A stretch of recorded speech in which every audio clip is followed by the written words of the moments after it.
What is up? This is the Leafs Convo podcast presented by Oakridge Ford, oakridgeford.com. I'm Norman James coming to you from the Leafs Convo headquarters in London, Ontario, Canada, joined as always from the Bureau in Cheektowaga, New York, the one and only Michael P. Augello. Hey, Mike, the Leafs won last night, 4-3 in a shootout. What an awesome game. Good morning, Norm. Well, not really. Especially when you take into consideration the Flyers were playing the second of back-to-back games. They had played in New Jersey on Friday night. The Leafs had 3 days off after losing to Washington. They practiced. They should have been more well organized. I think the only thing that would have thrown them for a loop was the fact that Tavares practiced a couple times with them and then didn't play yesterday. He wasn't medically cleared, but his replacement, Jason Spezza, had a goal and an assist and arguably his best game as a Leaf. So all that being said, everything was pointing to the Leafs playing well and getting a victory, and they come out in the first 10 or 11 minutes and sort of reverse the trend of the slow start with, I think they were out shooting Philadelphia 10-1, and they had the first goal on Kapanen's break. And then all of a sudden they take a penalty.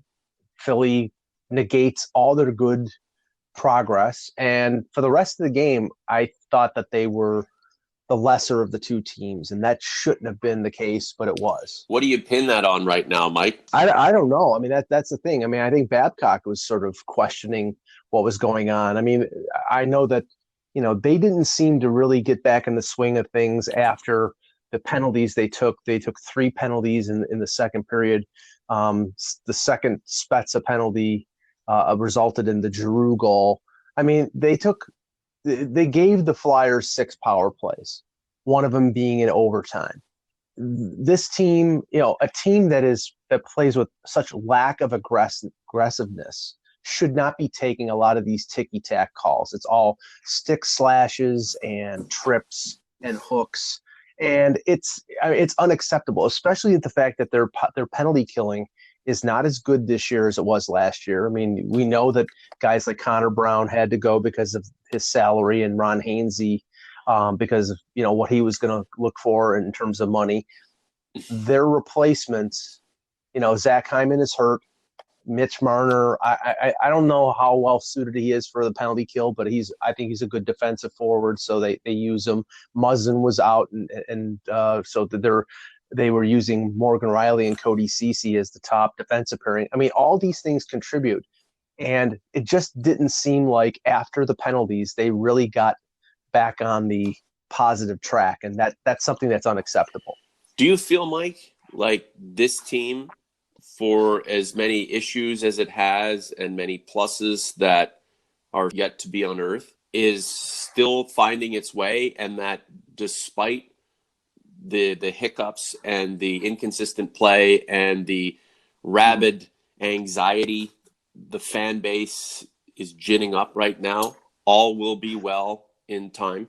Well, I mean, I'm hopeful that will be the case. There's too much talent on this roster to think that they're going to struggle like this all season. There was a situation where, you knew going into the season with all the changeover on the roster, there was going to be a time of adjustment. But again, it's like the players who have come in are not the ones who have struggled. You would think that, Alex Kerfoot or some of the guys from the Dmitry Timashov or Trevor Moore or just Mikheyev coming from the KHL, that they would struggle. It's been the core guys.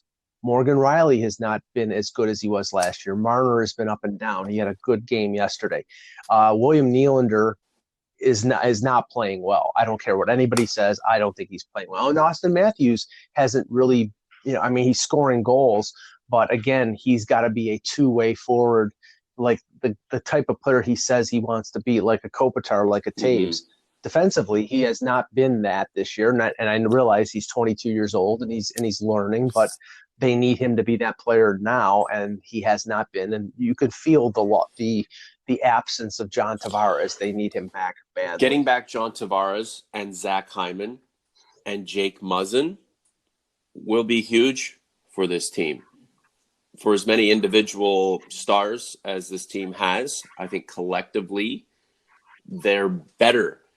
The question on the minds of every Leaf fan out there, no matter which faction they fall under, for as polarized as Leafs Nation is, how will this team come together? When can it come together? And what either needs to be added or subtracted from this mix to make it come together? These are ongoing questions that will continue to be asked as this team bumps along in the early portion of the season. Yeah, I think it's extremely important for them to get on track. I mean, you look at the schedule in November, and October was a disaster in the sense that, you know, they were a game over 500. I think they're a better team than that, but the schedule with 4 back-to-backs was not conducive to them really getting off to a great start. November is a little better. They have a 3-game homestand coming up next week. Tuesday, Thursday, and Saturday. I believe it's LA, Vegas, and Philadelphia. You know, there's a space in between, a game in between each, or a day in between each game. So that means that Anderson will probably play all 3 games. They'll get Tavares back on Tuesday. They need to put together a winning streak and get some positive, direction going. And if you look at the situation in the Atlantic Division and the Eastern Conference right now, with the win yesterday, they're back into a wild card spot. They're only a few points behind Boston, Buffalo, and Florida in the top 3. So you can look at it optimistically that this team, even though they've played subpar, they're not too far out. It's not like San Jose where they got off to a bad October and now they're 9 or 10 points behind first place. Yeah, exactly, Mike. Fans are calling for Babcock's head. Other fans want Nylander traded. Other fans think that Mitch Marner should be benched too because he's not playing well. I have a feeling that this season, these guys, whether they like it or not, are tied at the hip. And this is the way it's going to go. And they're going to either find a way to make this happen and overcome and challenge for a top playoff spot and beyond, or it's going to be a season that will go down in the history as one of the most disappointing ever of the organization. You can say this, and I mean, I know that there's been talk out there about Babcock being fired. I don't think it's realistic at all. I think unless the team loses 10 or 11 games in a row and falls way out of the playoff race, he's not getting fired. It's all going to depend on what they do in the playoffs. But, there is no savior here in terms of a trade. I mean, unless they trade money out to bring money in, this team is up against it. I mean, I heard some, talk about, well, you go out and get this guy or go out and get that guy. With what cap room? They don't have any cap room. They have. Last time I consulted Cap Friendly, I think they had about $380,000 in cap space. They're taking advantage of the rule in the CBA where a player under $800,000 can be called up on an emergency recall because he doesn't count against the cap. Because of back in the day, Calgary played like 16 forwards or 16 skaters because they couldn't fit them under the cap, so they allow some sort of relief. I mean, they're in that situation where they may use that tool to bring up players. So, unless you're trading out a Nylander or a CC or somebody like that, and you're trading out money, you can't bring anybody in. Yes, this team, they better all band together because they're probably going to be together, and that's it. There is no deadline savior. There is no, rental defenseman. It's this team. And you'll have to see if they can improve. Yeah, there's no point ranting and raving about who you want struck from the organization and who you want added from the organization. Remember, this fan base is extremely divided, not only when it comes to who they support, but how they see the game. And that applies to a team that is struggling and a team that is succeeding. I think at the end of the day, we just have to focus on what the team does collectively. And right now, collectively, the team can be better. Mike, the power play's been terrible for as many goals as the team has given up, and it's unacceptable. And that just statistically, it doesn't matter how well the team does offensively. When you give up that many goals, you statistically will not win a Stanley Cup. there are more goals out there that have not been put in the net, especially on the power play. How much of this falls on the new guy, Paul McFarland? I mean, he was supposed to be the guru, coming in from success in Florida, obviously with a lot of tools here, and Mike Babcock obviously talking about, look, the power play will be our toughness. That clearly hasn't happened. How much falls on Paul McFarland, and how much goes back to my original comment regarding this team still trying to iron out the kinks, still trying to figure it out, and that while we don't have patience typically, maybe we should just add a little bit more? Well, I think patience is important here when it comes to evaluating, but you have to say that the Tavares injury, him being, in that middle spot in the power play, and him not being there now for 7 games is, I mean, the decrease in effectiveness from Tavares playing that position to moving Janssen there or moving Nylander there. It's night and day. And I mean, I think one of the things, and Paul McFarland had a lot of success in Florida, and I think he should be given time to adjust things. But one of the things that sort of failed was having Matthews and Marner playing on their off wing for one-timers. Well, they switched that in the middle of the game against Washington, flipped them back to their positions from last year, and then scored a power play goal. So I'm not sure how much that's effective. The other thing is, and I thought from the very beginning when they acquired Tyson Barrie from Colorado, that Tyson Barrie would be the quarterback on the power play, that he's got a better shot. And you can see with Morgan Rielly, I think he's a really good offensive defenseman. He's a good skater. He doesn't have a big shot. Barrie has a much better shot from the point. He scored more goals last year on the power play than Rielly did. I think Rielly had more power play points, but I think Barrie has got a better shot. And I heard comments early in the week from Babcock saying, well, Morgan Rielly is one of the best defensemen in the league. He was basically, singing the praises of Rielly. And I get that. Don't get me wrong. But you've got an offensive defenseman like Barrie, and you have him probably for 1 year. You should be using him as the power play quarterback, and you should be taking the minutes away on special teams away from Rielly so he can play more effectively 5-on-5. And they've stuck with Rielly on that power play. And what it does is, the teams don't respect his shot. So they peel off and they cover Matthews and Marner on the wings. And that makes their power play less effective. Mm-hmm. So if it keeps going this way, maybe there'll be some changes. But I would expect the power play to be much better when Tavares comes back. Everything's so procedural. When is it instinctual? Mike Babcock has trust in guys that can only fulfill that trust to a certain degree. At some point, he has to change things up, not only for his survival as the head coach of the Maple Leafs, but his relevance as a head coach in the NHL. For goodness sakes, Mike, mix the damn thing up. It's not just on the head coach here. It's on everyone. This team should be so much better. The nickel and dime kind of penalties in overtime, like these overtime games, this team could have 19 points right now if it didn't play with a disadvantage in these last 2 overtime games, which goes back to the idea that, right now it's a bit of a coin flip. The team's playing like a dog's breakfast. It's 6 points out from 13th, 6 points out from first. If they have a great week, win 4, they're right back in the mix. But we'll never stop complaining, Mike. You know that. Again, hitting the nail on the head here, though. 52 goals allowed, 53 goals scored for. This team probably should have another 10 goals if the power play was better. And the differential goes up and it's a little more comfortable, but 52 goals allowed. You're not winning a Stanley Cup by giving up that many goals. That number should be in the high 30s. Yeah, and to that point, their defensive core is better. I think CC has played okay, not ridiculously well, but decent. I think Muzzin and Barrie. Now Barrie hasn't had as much success as we would have thought he would have. But now with Dermott and Hall, I thought Dermott and Hall were really good last night. I think their defense, the talent-wise, on the blue line is a lot better than it was last year. The problem is what hasn't changed.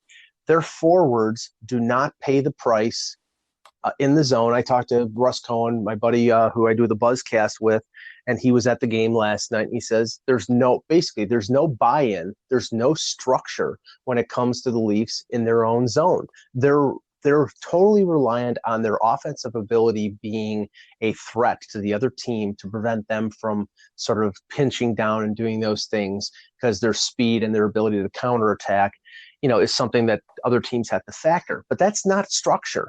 I was at the Sabres-Islanders game yesterday.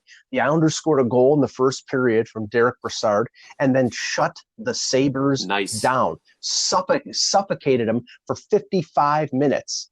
And I'm sorry, that's playoff hockey. That's how you win. And that's the type of game that the Leafs have to play if they're going to succeed in beating teams like Washington or Boston in the playoffs. And until they do, they're not going anywhere. The Islanders 10-3, only 13 games played this season, plus 11. Good on any team that plays good and has aspirations to be a Stanley Cup winner. The Maple Leafs, we know they want to win.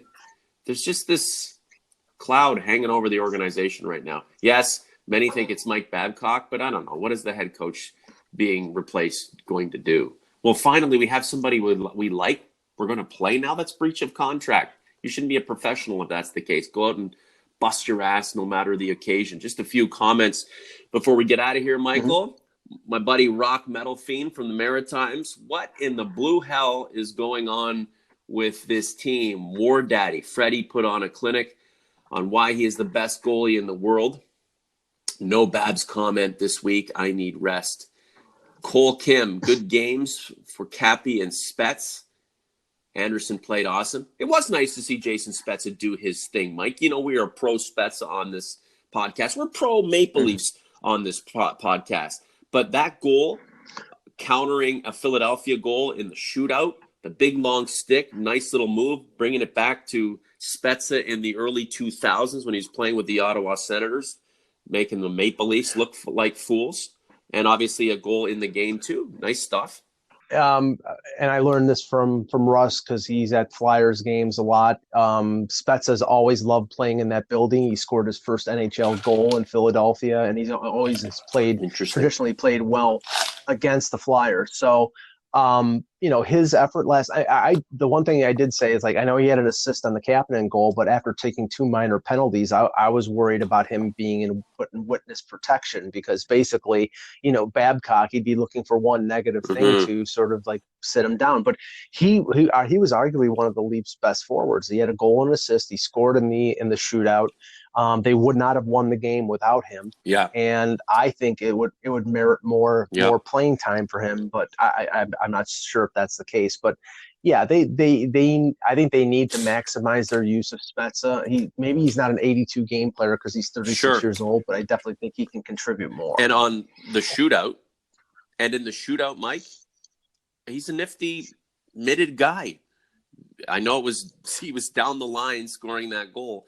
But these are the moments where he can come in. These are the moments where, when everyone else seems to be sputtering a little bit, a guy like Jason Spezza quietly goes in and gets some things done. I think he is a plus for this team. And when I say that, I don't mean a plus 15, 16, 17 minutes a night. He can chip in where he can.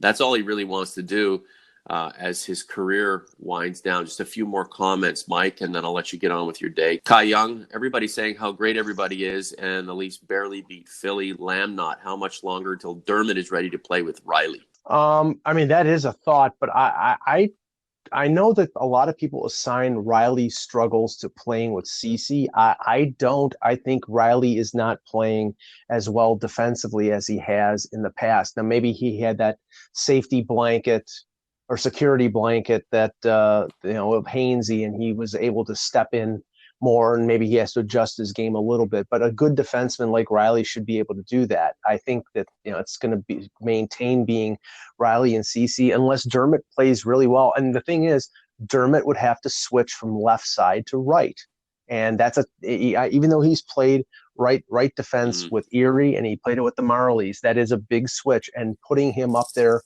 especially in the fact that his contract is up at the end of this year. And, if he has success, and I don't think that always factors in, but I have to factor it in as a possibility. They're looking to probably sign him long-term or to a bridge deal. And if he plays more minutes and plays effectively on the top pairing, that's going to make it a little more pricey. But I think in the end, if he plays better, they're going to play him there. And that's the most important thing. But I think right now playing Cece with Riley is fine, and playing Dermott with Hull on the third pairing and giving them a little more ice time probably is a good thing. OG's Converts, we love when you contribute to this podcast. The Leafs are a collective, and so are we when it comes to the Leafs Convo. Please add your comments to this particular episode of the Convo underneath the posting on YouTube, or you can go to the community section where things are pretty lively. We'd also like you to contribute fan polls. Our most recent one is Mike Babcock rotating Anderson and Hutchinson properly. 12% said yes. 58% of you say no. Another 29% say, too bad, he's the coach. Mike, I mean, these goalies too, right? Like, what is switching Mike Hutchinson for someone else going to do? Again, it just comes down to the fact that these guys are all in it to win it. I think they're all capable.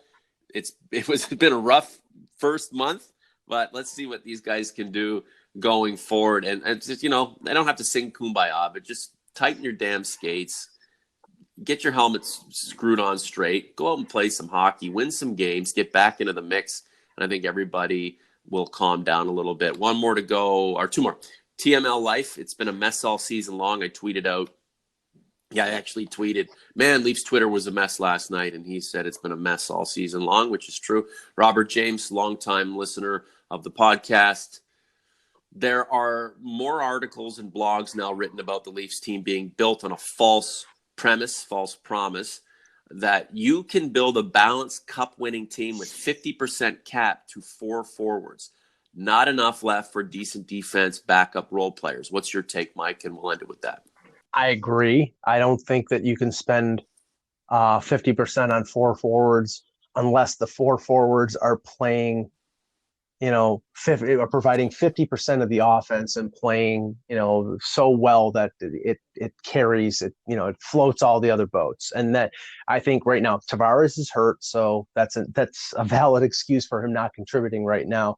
Marner has had his ups and downs. Matthews is scoring goals. Nylander has not played well. He's around the pace, a little above the pace that he had last year when he missed a couple months of the season. So that being said, after this season, if it doesn't work out, I think there'll be an adjustment. And again, I keep saying it's probably going to be Nylander. They're not trading Matthews, they're not trading Marner, and they're not trading Tavares. So who's the only one who they could trade and get something back for and make a change in philosophy? Because right now you have 3 defensemen who could be gone at the end of the season, and Barry Muzzin and Cece, and you really need to factor in how you address the blue line going forward, and you can't address that for free. So, but I'm not going to jump to any conclusions. I'm going to watch the year play out, see how this team does in the playoffs. Maybe Kyle Dubas is right. Maybe skill will win out, and it's very possible. But right now, after 14 or 15 games, I'm still skeptical. You could be more than skilled. There could come a time where Mike Babcock's coaching another team to a Stanley Cup. This might be the first foray in a wonderful managerial career for Kyle Dubas. Being in Toronto, sowing his oats, making mistakes, having some successes, then moving on and being a legend elsewhere. William Nylander may go somewhere else and be, the number 1-2 guy on that team and lead them through playoff success. It may all come to be for these guys in other venues, in other locations. It's possible. But why not collectively all of these dudes come together and make it happen here? They're all here right now. The expectation is there. They can still do it, Mike. It's been a tumultuous start to the season, but nowhere near as bad statistically as it could have been. And it's most likely a launching pad for better things to come. Mr. Augello, have a wonderful Sunday. Have a great week. We'll talk to you real soon. Thanks.